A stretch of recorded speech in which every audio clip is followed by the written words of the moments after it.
मनरेगा अब बीते दौर की बात हो चुकी है। 1 जुलाई 2026 से उसकी जगह जी राम जी यानी वीबीजी राम जी योजना लागू हो चुकी है। रोजगार की गारंटी भी 100 दिन से बढ़ाकर 125 दिन कर दी गई है। सरकार ने योजना बदल दी, रोजगार के दिन बढ़ा दिए, लेकिन क्या गांवों में व्यवस्था भी बदली? क्योंकि नगर उटारी प्रखंड से मनरेगा की पुरानी योजनाओं को लेकर जो शिकायतें सामने आ रही हैं, वो कई गंभीर सवाल खड़े करती हैं। आरोप है कि मजदूरों को रोजगार देने वाली योजना में बिचौलियों का दखल बढ़ गया है। कहीं डोभा के नाम पर खाना पूर्ति का आरोप है, तो कहीं पहले से बने डोभा के बगल में नया डोभा बनाने की शिकायत।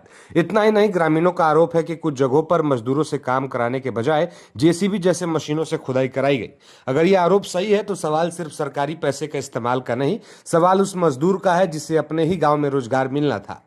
मनरेगा का मकसद था गांव में रोजगार, गांव में विकास और पलायन पर रोक। लेकिन अगर योजनाएं कागज पर पूरी हों और जमीन पर उसका असर दिखाई न दे, तो फिर सवाल उठना लाजमी है कि आखिर सरकारी योजनाओं का वास्तविक लाभ किसे मिल रहा है। आज मनरेगा की कई जगह जी राम जी योजना आ चुकी है। 125 दिनों के रोजगार की गारंटी की बात हो रही है, लेकिन पुरानी योजनाओं से जुड़े इन आरोपों की जांच और जवाबदेही तय किए बिना नई व्यवस्था पर भरोसा कैसे बनेगा?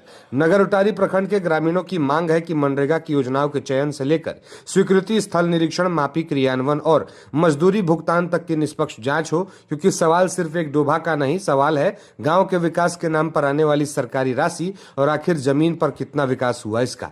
और सबसे बड़ा बात है, मनरेगा बदलकर जी राम जी हो गया, रोजगार के दिन 100 से 125 हो गए, लेकिन क्या व्यवस्था भी बदलेगी? इस खबर को बनाया है उज्जवल विश्वकर्मा ने। आप देख रहे थे नवभारत टुडे।